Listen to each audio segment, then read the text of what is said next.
see that. Big things have small beginnings. And great things have unfortunate ends.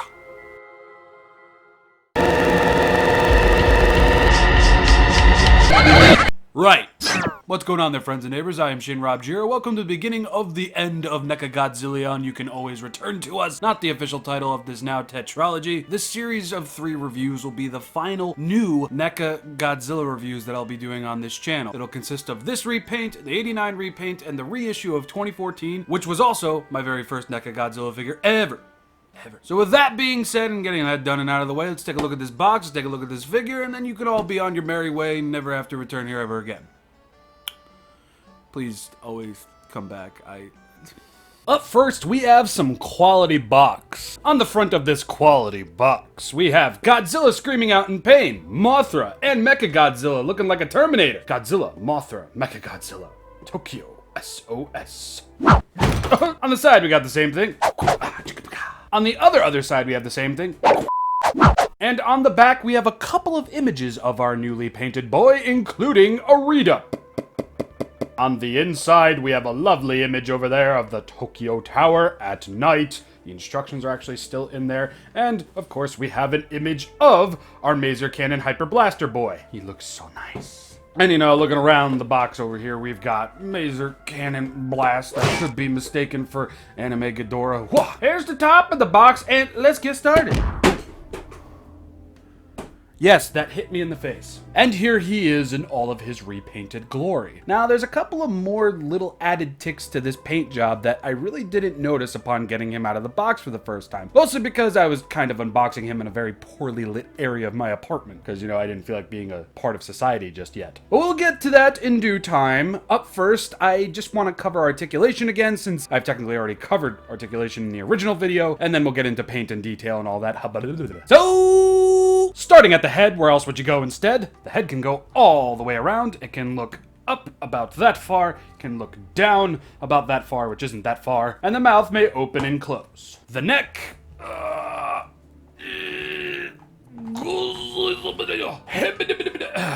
it can go all the way around. I definitely think the neck piece for this figure is still the weakest part about this figure. I guess, depending on who you are, at least the neck moves. Since we're in this area, the torso may move all the way around as well. You'll get a decent bend back like that, but you'll get an even better bend forward like so you can give him a nice hunch as he's charging up his... Zack Snyder might have made Superman into a god cannon, but look at Godzilla over here. He's practically bleeding Catholicism. Okay, so at the shoulders, we can go all the way around. You can also go this far up on both sides, and you can go that far down. Very limited flapping movement.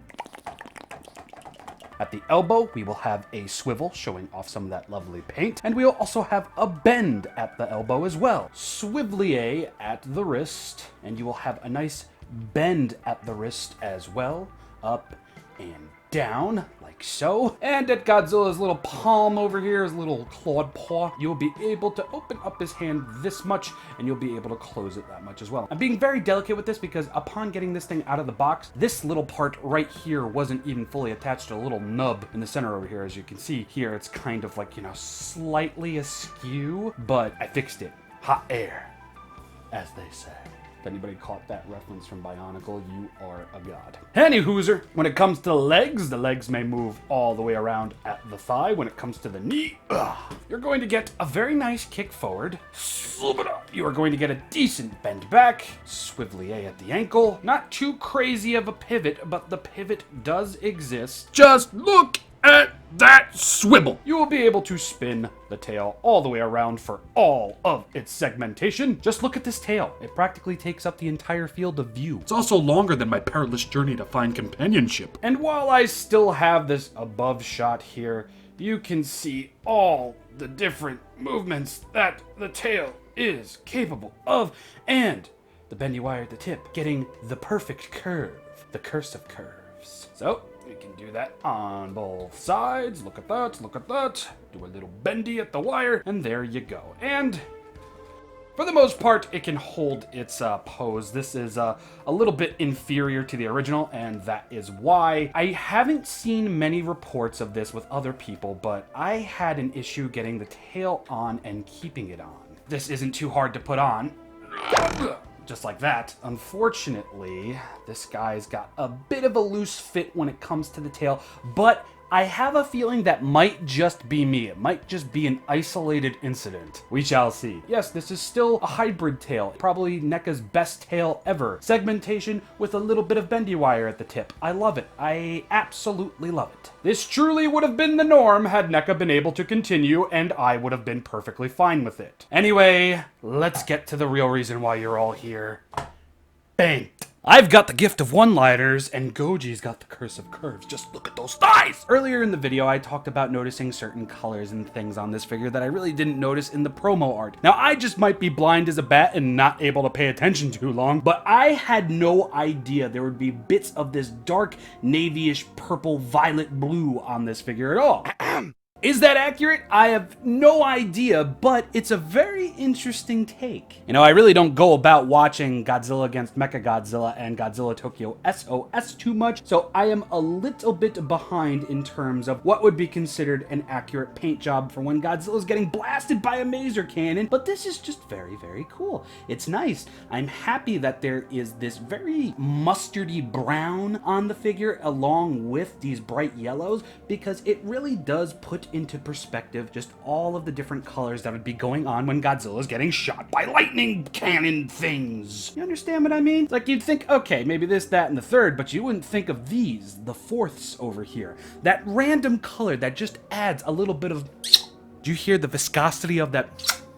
It's a lot of it. I really do appreciate that. I really like how it looks, but it is somewhat unevenly distributed, and I'll show you in some of those places. But when it comes to the feet, when it comes to the toes, when it comes to the shins, when it comes to the thighs, it do be looking rather nice. I mean, speaking of unevenly distributed, it is a little spotty on the toenails, just a little bit, but for the most part, the figure really does have a very nice balance of color. Both the normal paint job that this figure would sport and the super ultra big ol' look at this explosion glow on Godzilla's skin. You would think the chest would be the epicenter of just all the color, but it's not. I will say this does look very, very good. I like that you can still see the faint outlines of the scar going on over here. A nice little touch. Well, I really don't know if that was actually a touch or not, but it's a nice thing to consider. I really do like that this portion of the figure is outfitted in dark and very, very bright yellows, as well as some of that dark mustard towards the crotch and over here. I don't know if that was intentional, but looks pretty good.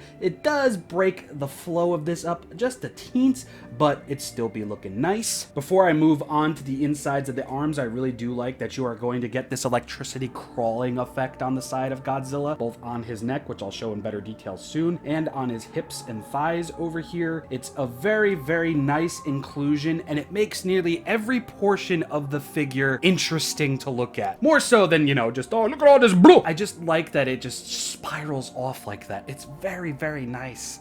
Okay, with that being said, if you want to get the full effect of Godzilla's arms and pits and everything like that, you're going to have to open up the arms like he's asking for a big old hug, or he's been attached to the kaiju crucifix. But as you can see on the arms, it's mostly going to be that dark mustardy color, but as it gets towards the wrist and the hands, you're going to see more of that very bright yellow. Now, on this arm in particular, you're going to get more of that crawl with some of that purple. You see that there? Let's slow things down for a better look. Yeah, just look at that. There's even a little bit of white in there to really signify, hey, look at that. Like, I like this a lot. I like that how it kind of continues. That might not actually be intentional, but it looks cool to me. Yeah, when looking at the wrist portion over here, you're going to see that that mainly yellow palm is going to carry on over to the wrist and around the arm like so. The same, I don't think, can be said for the other one. You're going to see a mixture of that yellow and white on that mustardy tan, but you are going to get, okay, yeah, there is a bit of a continual marking going on over here. That might just be my craziness talking. As you can see, thick yellow, looking like he got into the Boston custard, and there you go. It just kind of follows all throughout. I don't see any of that crazy purple on this arm, though. Now, I absolutely cannot be talking about the epicenter of color without obviously covering the neck.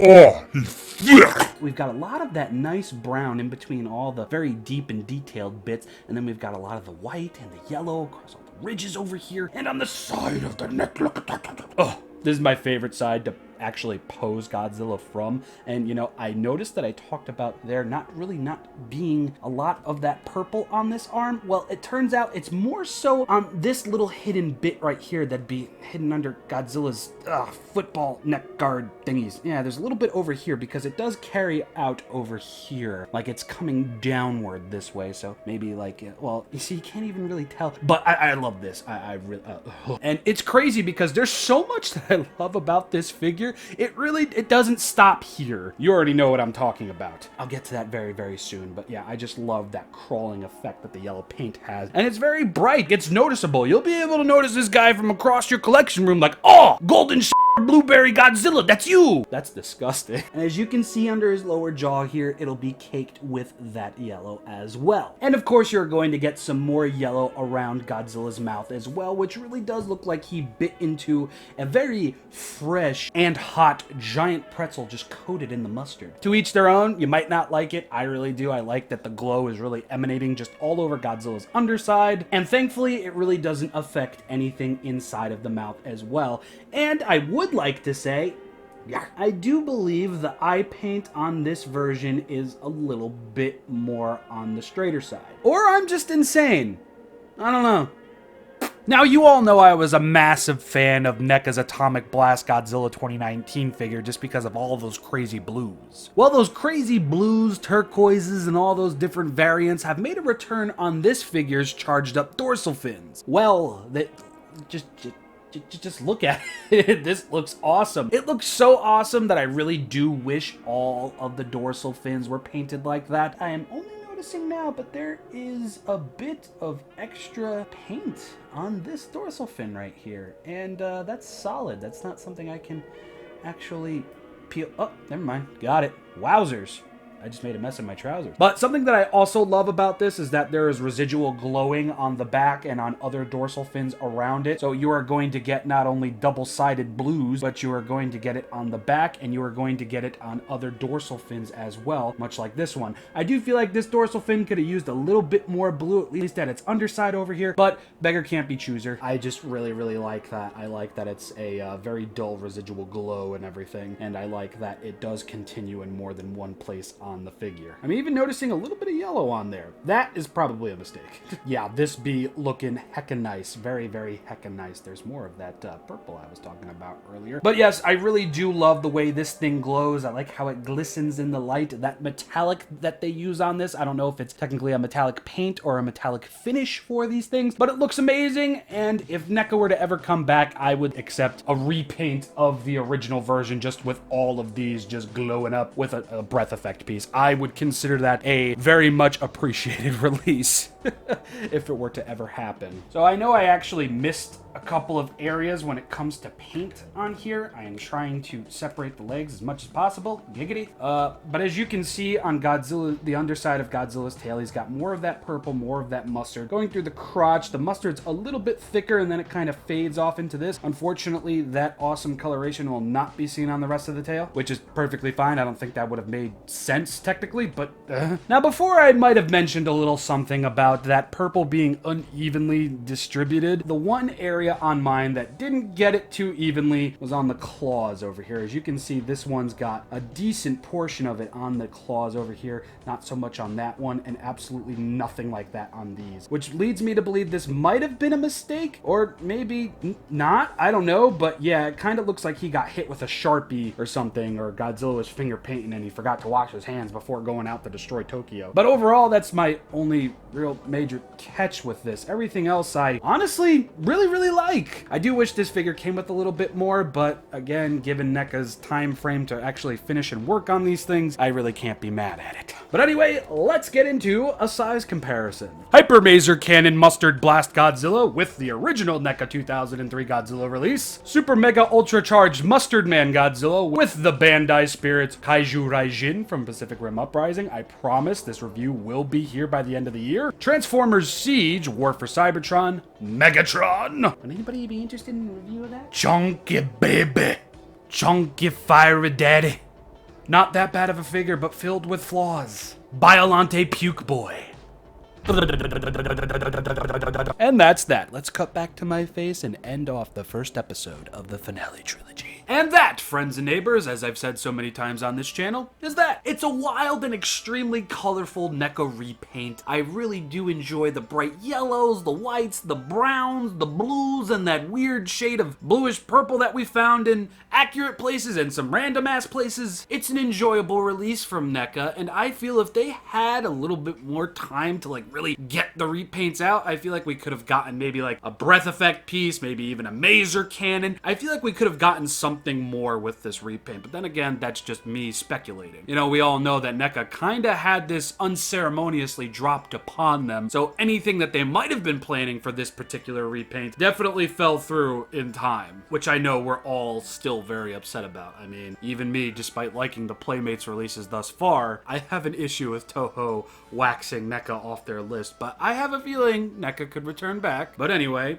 I have been ShinRobjira. Do hope you enjoyed this video. The next video, in the end of NECA Godzilla, you can always return to a special series, that's not what it's officially called, will be the 1989 repaint, the Biolante Bile repaint. So stick around for that. That'll be coming out October 1st. And if you would like to participate in the Thank You NECA Soul video, it's its own video now, there will be guidelines in the description below. There will be a link to the Thank You NECA video at the end of this one. And yeah, let's all get together and thank NECA. But until then, I will see you all next week with a review of NECA's King Kong.